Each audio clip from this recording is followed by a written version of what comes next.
and greetings. If you know what I'm about to say, then say it with me. Oh, Tuskegee got that hump, dee dum dum dum. Oh, Tuskegee got that hump, dee dum dum dum. Oh, Tuskegee got that hump. Hey, oh, Tuskegee got that hump, dee dum dum dum.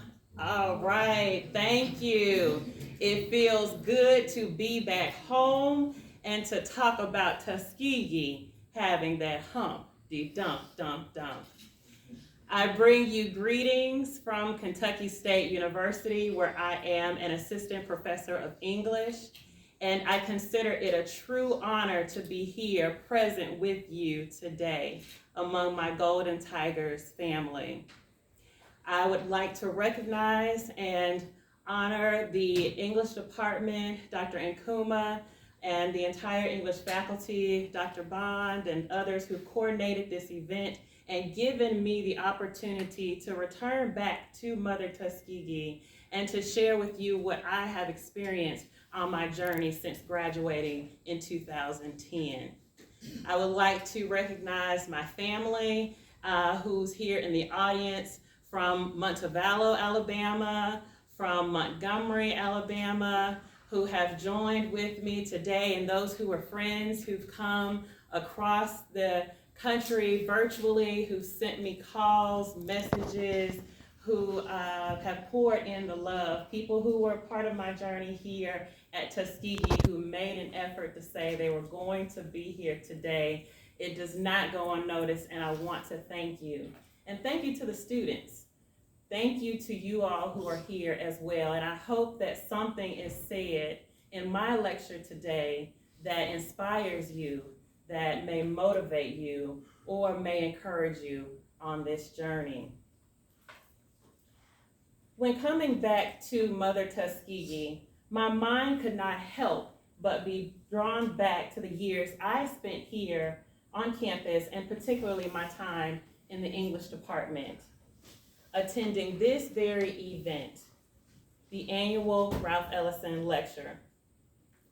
I sat in those same seats as many of you students are, with my notebook and pen, taking notes so that I could fulfill an assignment to write a reflection over the event, because I was going to get my A. I remember one year listening to the 19th Poet Laureate of the United States, Natasha Trethewey. Sorry, I saw a little activity on the screen. Yeah. I apologize. I remember hearing the 19th Poet Laureate of the United States, Natasha Trethewey, and being amazed as she discussed her inspiration behind the poetry of her book, Native Guard, published in 2006. For me, knowing that I was in the presence of nationally recognized writers, artists, and activists signaled to me that Tuskegee really was a place of prestige, and it also really did have that humpty dump, dump, dump. When deciding on which direction to take for this lecture today, I asked myself, what would I needed to have seen when I was a student majoring in English here? Answering that led me to consider the journey behind a humanities interdisciplinary research project. For professors, the depths of our contributions to knowledge extend much further than the classroom. However, students and society often see us as only the teacher in front of the room and whom they visit for office hours. But what does not get noticed is the behind-the-scenes time dedicated to reading, drafting, traveling to archives, presenting at conferences, publishing, and doing other work to push our fields forward. The process of being a professor and researcher can sometimes be its own tedious work in progress. I would like to take you on a journey today, my doctoral research journey, and how the namesake of our keynote today, Ralph Ellison, impacted that. In doing so, I hope to spark your own reflection, whether you are a student, a faculty member, an administrator, staff, or community friend. The overarching question I would like you to consider is, what contributions are you making in your professions? With that, I begin my lecture. Is the veil being lifted or lowered? A Tuskegee graduate's reflection of the founder statue in Ralph Ellison's Invisible Man. Now, I have a presentation to go along with this, but I'm also a creative and writer. So we're having some technical difficulties showing the presentation, but I'm going to illustrate with my words. I'm going to paint a picture for us. And I know that might be a little difficult because of our attention spans. We have TikTok, we have Instagram, we have all of these visuals coming at us, but I'm going to take us back a little bit. And so as we do this, picture the images that I'm going to paint within my journey from Tuskegee on. My doctoral research project began when I was a second grader in Montgomery, Alabama. Yep, that's right. I started researching in second grade. Though I did not know it then, I entered into a realm of research during Black History Month when my classmates and I were given coloring pages from a McDonald's series highlighting influential African Americans. I can't remember now whether we selected our coloring pages from a stack or the professor distributed them to us. However, I will never forget the person whose picture I colored. Educator and former enslaved icon, Booker T. Washington.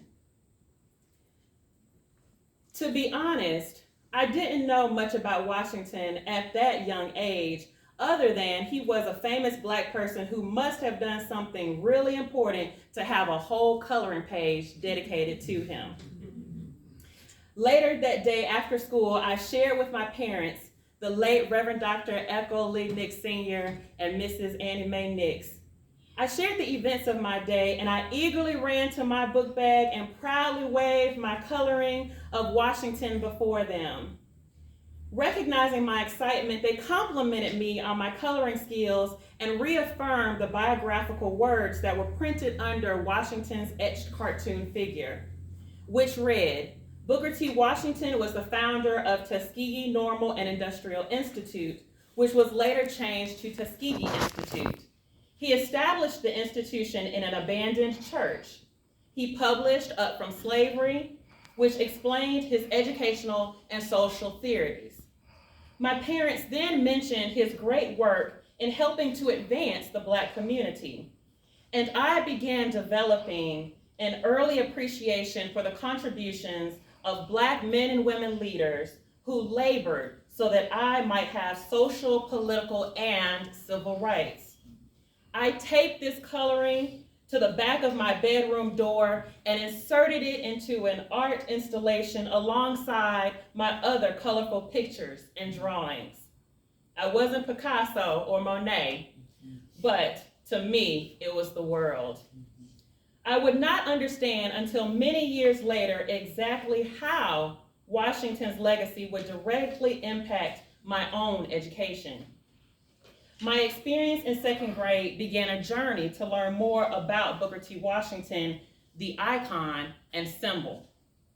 Years later, now fast forward to when I'm a senior in high school, a time filled with curiosity, nerves, and excitement for graduation and the transition into adulthood. In my senior English class, one of our reading assignments was Invisible Man by Ralph Ellison.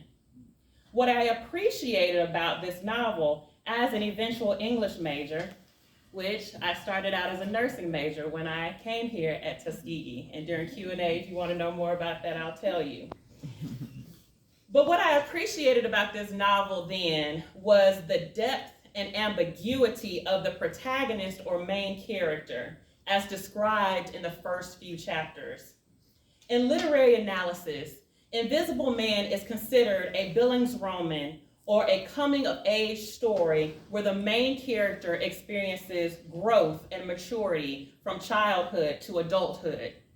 So in this story, we have an unnamed Black male protagonist whom we see leave home to go to college and venture beyond, trying to distinguish his own path in the world. The story opens with the main character saying, quote, "I am an invisible man. No, I am not a spook like those who haunted Edgar Allan Poe, nor am I one of your Hollywood movie ectoplasms. I am a man of substance, of flesh and bone, fiber and liquids, and I might even be said to possess a mind," end quote. Throughout the novel, we find that the Invisible Man outlines the difficulties and challenges of a Black person weaving in and out of society.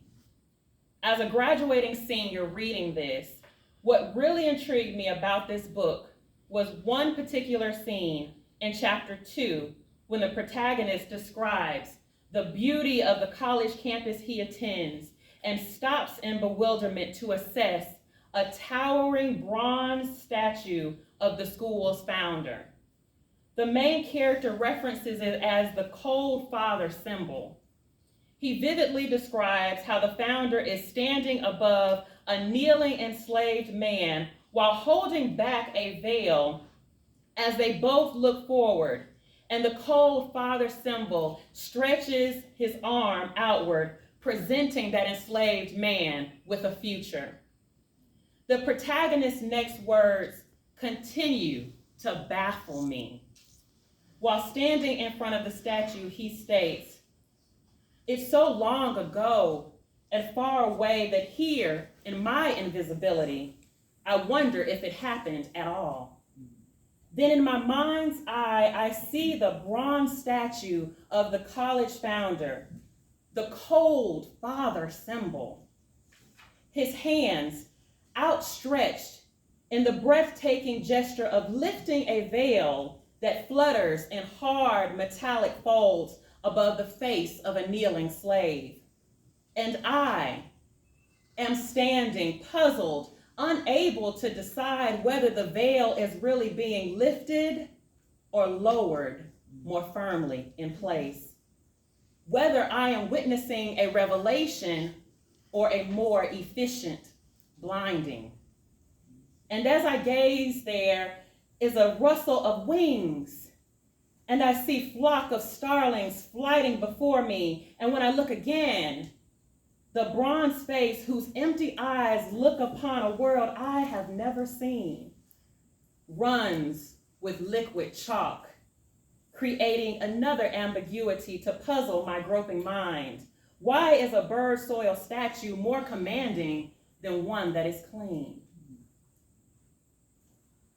I go back and emphasize the line, I am standing puzzled, unable to decide whether the veil is really being lifted or lowered more firmly in place, whether I'm witnessing a revelation or a more efficient blinding. Well, I later learned that the main character's assessment in the novel is actually an autobiographical construction of Ralph Ellison's own experience as a student here at Tuskegee. He questioned Booker T. Washington's conservative politics and industrial education model. He questioned the statue that stands before us. The statue is, of course, a reference to the 1922, what we see when we come onto campus, lifting the veil of ignorance. And the inscription on that statue reads, Booker T. Washington, 1856 to 1915, he lifted the veil of ignorance from his people and pointed the way to progress through education and industry. In high school, though, when first reading Ellison's sharp critique, I wondered, why would he say such a thing? I was shocked to know that there existed a criticism of Booker T. Washington that challenged his legacy and questioned the sincerity of his work.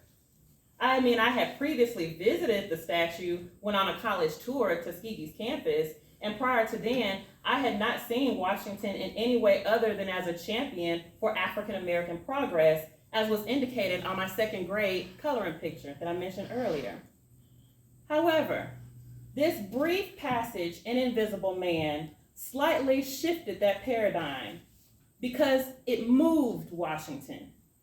No longer was he that etched cartoon picture and a stationary bronze monument. No, he was a flesh and blood person who had a story that included making friends and making enemies.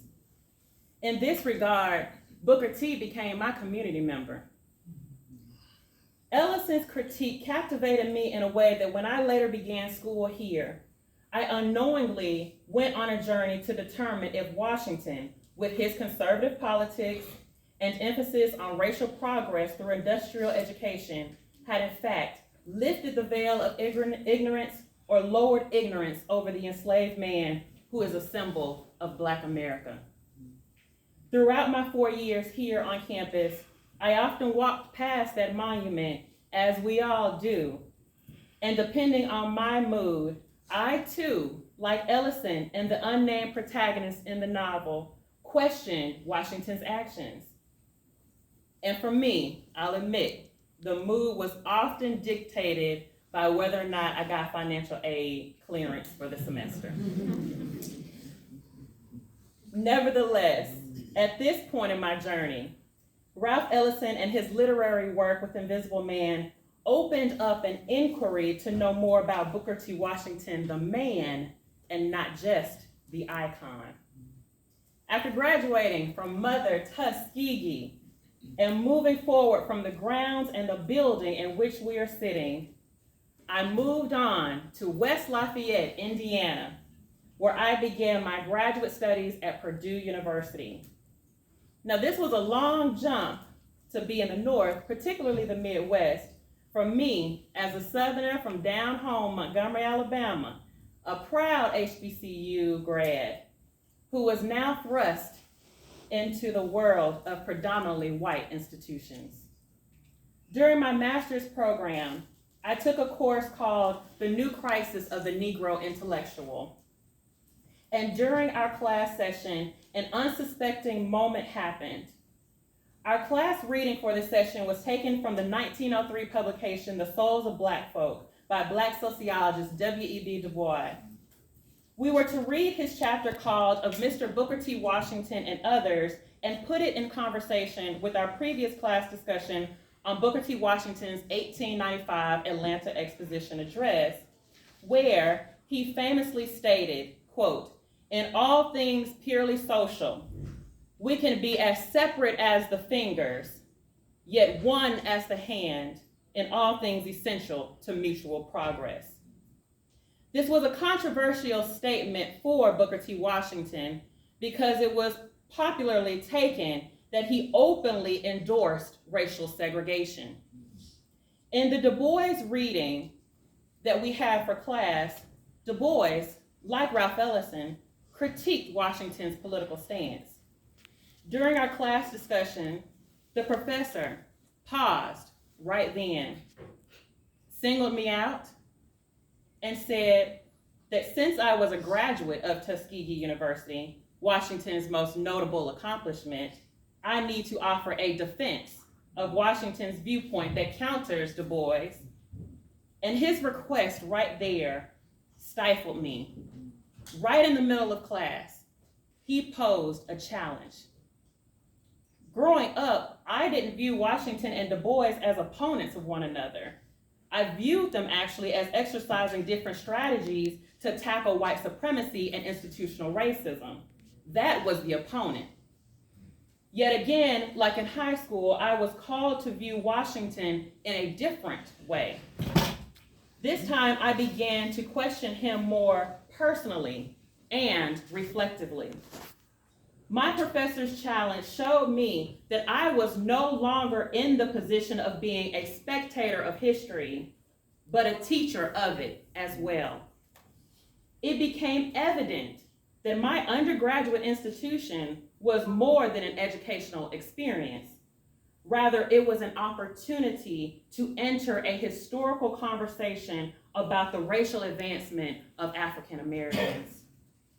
After that class period, I vowed that no one would ever catch me off guard concerning Booker T. Washington's life and legacy. And in working through the archives of Washington's life, I admit I have become frustrated with some of his decisions. I have become angered by some of his responses in building our great institution. And I have become a little skeptical of some of his methods and tactics. And at times I have sided with Du Bois and Ellison and others who critiqued him, yet who also respected him. What my professor failed to mention, either consciously or unconsciously, but what my research found, was a direct letter from W.B. Du Bois addressing to Booker T. Washington just 6 days after the Atlanta speech, congratulating him.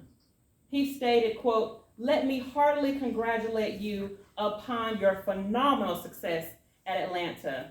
It was a word fitly spoken," end quote. Additionally, in one of Du Bois's last interviews, he was asked to discuss his relationship with Washington and mentioned that the controversy was more between their followers than them. He understood Washington. Now, he didn't always agree with him, but he understood him. He further mentioned that when Washington died in 1915, many people said that a part of him died as well. Du Bois and Washington were friends, and Du Bois even taught here at Tuskegee for a brief point in time. So, though my professor's in-class challenge may have been unexpected for me at the time, it propelled my research and pushed my knowledge beyond a previous boundary. Does that sound familiar to anyone? Have you been challenged before in a way that caught you off guard? How did you feel? How did you respond? Thinking back on it now, what would you do with that moment when you were challenged? Now, I mentioned earlier that during my research of Washington's life and legacy, I went on a roller coaster journey. How could I, a graduate of this man's institution, built with hard work, question it? However, what I learned is that there's no fault in the questions, as long as you can find your way back around to a deeper and more comprehensive and holistic sense of understanding. If I had the picture up here, I would show you me standing in front of Booker T. Washington's statue a few months ago when I delivered a conference presentation in Montgomery, Alabama for the Association of the Study of African American Life and History. And it's me, 12 years after graduating. And while on that doctoral journey, I developed pride in Washington's work ethic and legacy. And I also became more enlightened about the resilience of our alma mater and the African American community. So on that note, I leave you with a charge.